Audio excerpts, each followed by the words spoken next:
Hello everyone. In this episode, I'm going to continue to now talk about conditions of living around the world and put that in some context of progress that we've made so far, but progress that is yet to be made and must be made. So the main starting point is that there really has been substantial, even dramatic progress in economic growth and poverty reduction in a multidimensional way in the developing world in the last quarter of century.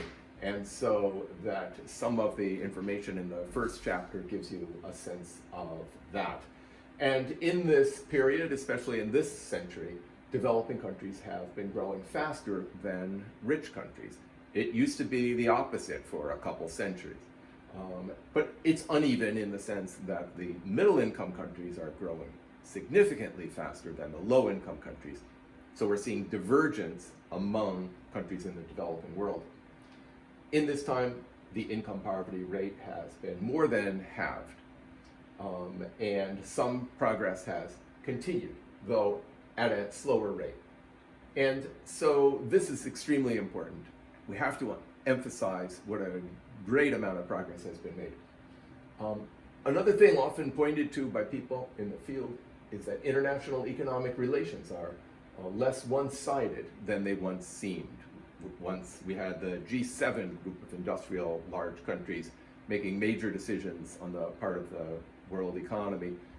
Symbolically, the G20, the group of 20 countries that includes many major middle-income countries such as China and India, naturally Indonesia, Brazil, and so on, has played a more visible role, even though the decision-making authority, if you want, of the G20 is limited. There's very limited agreement often, you could say. And so at the same time, these international economic relations are more fragile, and you need to look no further than some of the recent economic tensions between the United States and China to see an example of that, just one example. So that's a concern. Another thing is that the relatively inclusive growth that we've seen in many countries and the drive toward zero poverty, not just having poverty, but driving all the way to zero poverty, which is our goal, is not a simple matter of continuing along a trend line. The next stages may very well be more difficult than the previous ones. Not that we can't do them, but that it won't be a simple matter of just reproducing what we have been doing.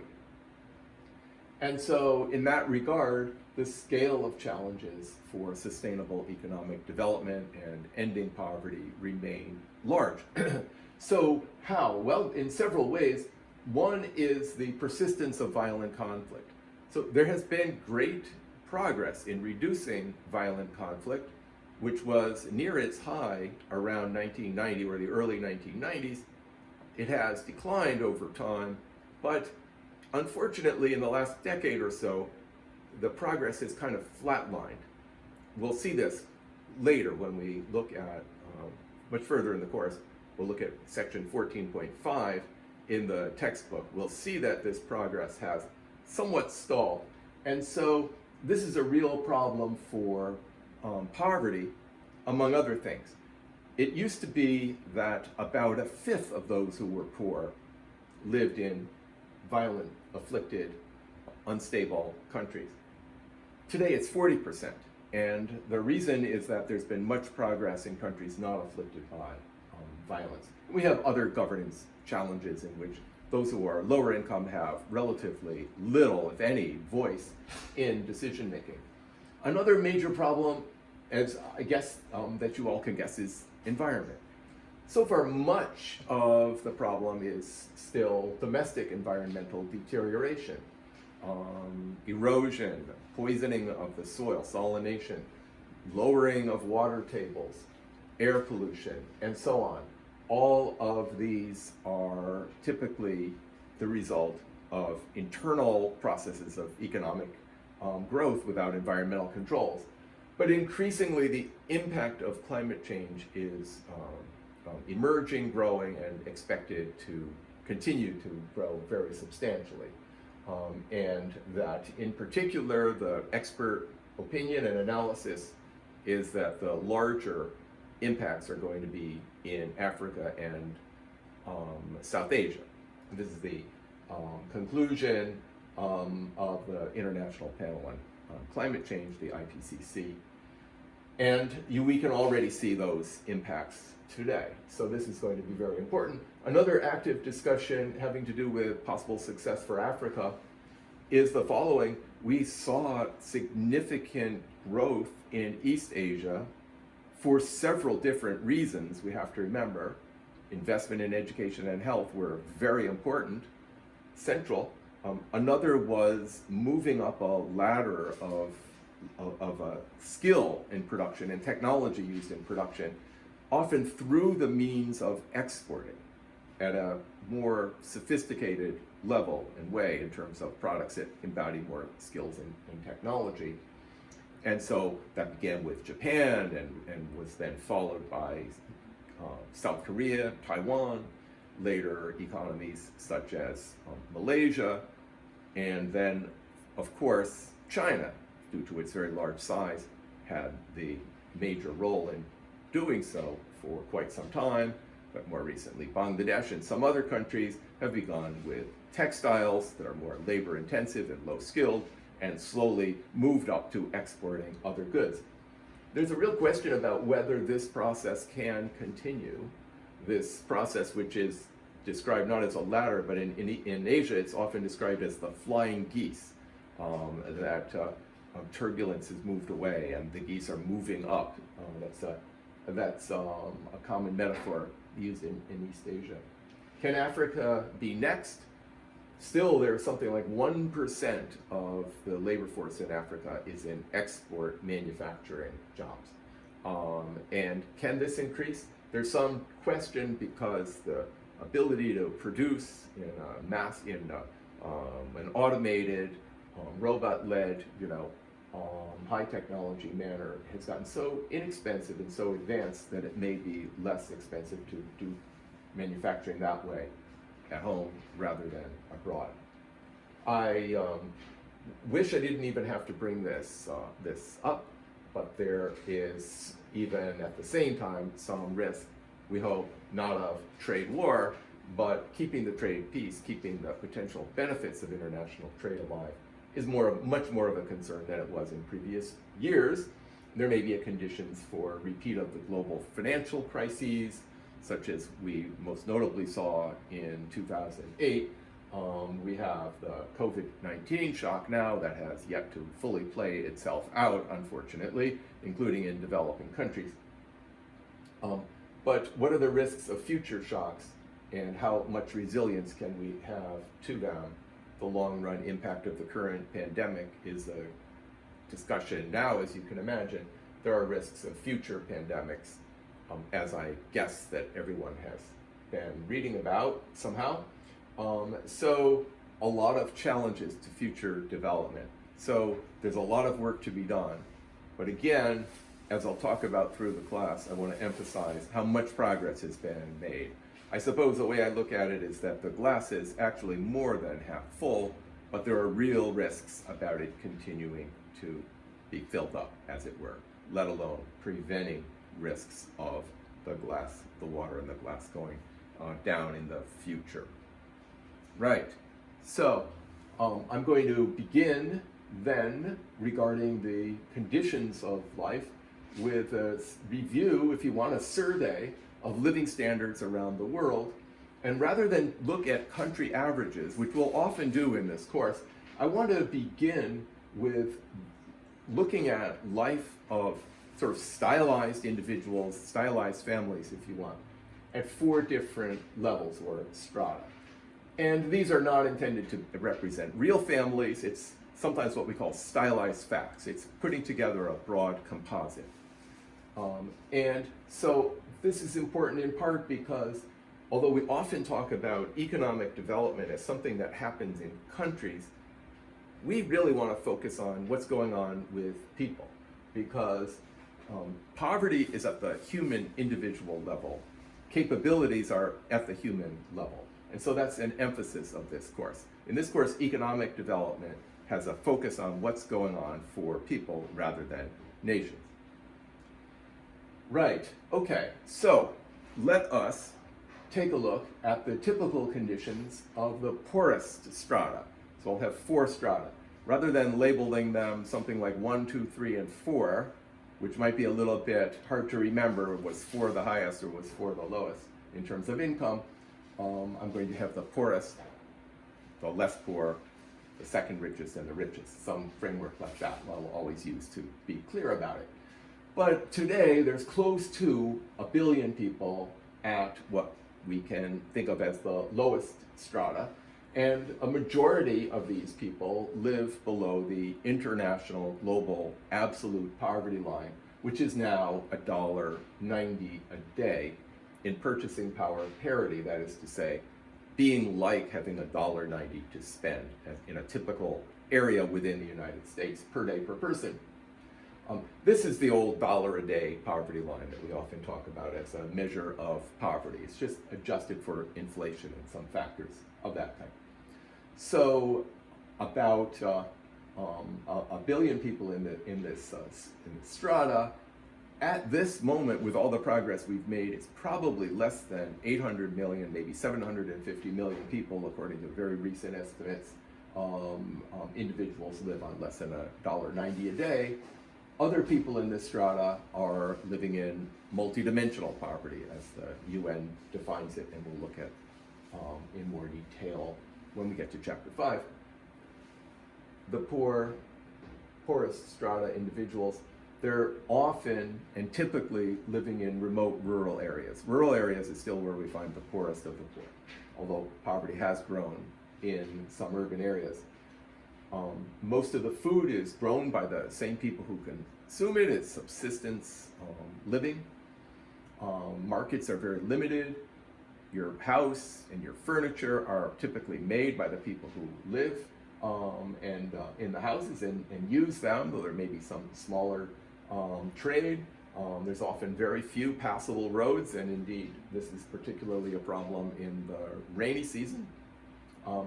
Younger children are usually, but not always, but usually enrolled in school, but they attend irregularly. It may be difficult to get to school, at least at certain times of the year. They may never have seen a high school.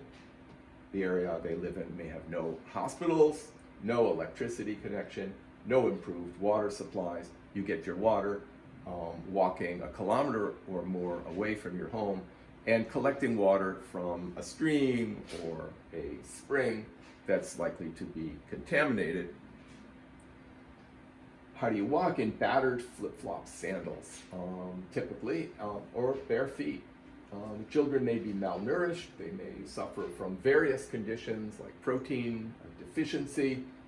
Food is tending to be about the same in every meal. It often lacks other micronutrients. You cook that food over an open fire inside your house. The smoke comes out through a hole in the roof. Not all of the smoke. Congestion is a real problem. Respiratory problems result. When it rains, the roof might leak. Your floor may just be dirt with mats spread over, and parasites can get entry into the house through the mud under the house. So these are the conditions of the poorest of the poor. I have lost light there for a moment. Right, so I'm just going to spend a moment more in hearing a little bit from the people living in these conditions. This is from the Voices of the Poor project, and what I want you to connect in this experience is partly what the conditions of life as a poor person are in the world, and also the multidimensional nature of poverty. That poverty is certainly a lack of income, a lack of wealth, undoubtedly, but it's deprivations of many other kinds as well, and it's the combined deprivations that cause the lack of capability that comes together as the experience and conditions of poverty. So here we have a statement by a poor woman from Uganda, a place where I've done research, though about this research, and she said that when you're poor, you have no say in public, right? So that has to do with social inclusion, or exclusion in this case, a fundamental part of poverty. She feels inferior. There's no food, no clothing, no progress in her family, is how she thinks of this. Someone else says that for a poor person, everything is terrible. Illness, humiliation, once again, social exclusion, shame. We're like garbage everyone wants to get rid of, she says. Participant in Ethiopia says, life in the area is so precarious. Youth and able-bodied people are migrating away, joining the army because it's actually a safer life, a better life even than what they have. Here we have someone from Zambia, says, when food was in abundance, relatives used to share it, but now we have days of hunger, so relatives are not helping us. So hunger as a dimension of poverty. Time, lining up for hours, which is also humiliating in a way, to have your turn to draw water. Low salaries, lack of jobs, but also not having medicine, food, and clothes. Poverty, look at our house, count the holes, look at the utensils, look at the clothes.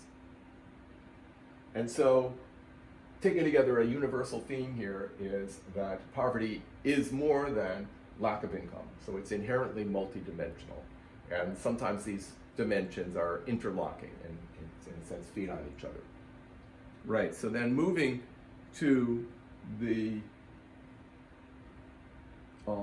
second lowest strata, we will call it. This is the largest strata. There's close to 3 billion people who live in the second lowest strata out of somewhat over 7 billion people in the world. And so the typical person in this strata is not in this official classification of extreme poor. And they may seem very poor, but they're above this $1.90 a day line in most cases. In fact, a typical family might live on about twice this much, $3.80. And so they're just about almost as likely to live in an urban area or surrounding urban area. They have employment, but it's probably informal, not regular, not safe, there's no regulations. And so there are no worker protections, or they work in their own small family enterprises, which sometimes qualify as small firms, but most of the time we think of as micro enterprises, employing a couple of people, often just work in the family, most likely. They get around on bicycle, not on foot, a battered bicycle, but it functions. They get their water from a tap. They might have to walk some distance to get to that tap, however, 50 or more meters. And the water is still often unsafe. You have to boil the water, or you have to add chlorine tablets, which people have to remember to do. Not so much cooking over open fires, but maybe using kerosene. They probably have an improved floor, often improved walls and a roof, but still subject to elements, especially in the urban areas disrupted by noise. And so they may have other aspects of poverty. Right. However, perhaps 80% of people in this strata are also not classified as in multidimensional poverty. So then let's go on to the second highest strata. There's more than 2 billion people in this strata, often upper middle income countries. They might have $15 a day per person. And just note that more than 3/4 of the people in the world live on less than $15 a day. $15 a day in real terms, which means living with purchasing power parity, living on $15 a day, all costs taken into account, here in the average place in the United States. But this, the family is considered middle income by global standards. Typically in urban areas, the jobs are still not that stable. They're often informal, but less extreme. Cook on burners, maybe electric plates. They do have typically a television in their house in addition to a radio. They get around now with a motorbike. Their children are likely to survive early childhood. Probably they'll finish primary school and probably will attend some post-primary school, though may often not finish high school. Most adults, many teenagers now have a mobile phone. That's a very important innovation. Typically not a smartphone, but there's very much that one can do if you have a cell phone in terms of texting. It opens up a different world. Water is typically delivered in a tap to their house, at least to, maybe not into the house, but to the house. A majority lack what people in the highest strata would consider full indoor plumbing. The city that they live in probably exhibits very high, very visible inequality. So there's very sharp differences in living conditions people experience. So at the highest of the strata, about 1 billion people live in this strata, usually in high income, generally in high income countries, not only. And so most other people in the world consider those in the highest strata to be rich. They're some distance above the World Bank high income line, which is not that high, perhaps $75 a day per person. Many feel their status is precarious. They see a big gulf between their life and the lives of the rich and famous, the ultra rich. But still most live and work. They work in formal jobs. They have some job protections and a suburban house that's comfortable. They've got a yard or a large apartment, large by world standards apartment, indoor plumbing taken for granted, lots of comfortable features. Typically, there may be a separate bedroom for each child, central AC or central heating, depending upon the environmental conditions. Houses filled with consumer goods, high-speed internet, smartphones, laptops, entertainment centers, appliances, taken for granted, stoves, refrigerators, dishwashers, microwaves. Access to fresh food all year round, not that people necessarily eat them. Children would probably be healthy, although there's a problem with obesity that's growing. The children can get medical care if they need it. They'd expect to complete secondary education and likely gain some post-secondary education, at least a year of vocational school or 2 years in a community college, if not 4 years, and choose from various careers and live on average to maybe 80 years in life expectancy. So very often people who are born in one strata stay in that strata. They spend their lives in it, although making progress within that strata. But sometimes transformative process is very visible and takes the form of progress for an individual in the course of that person's life through strata. And so the most clear case of this is China. So see the vignette on China in chapter 1 about this. It kind of tells the story, but you can see the background in terms of development of the economy as a whole in the case study on China at the end of chapter 4. So then our next topic is going to be an introduction to current thinking on the meaning and the dimensions of economic development. So see you there.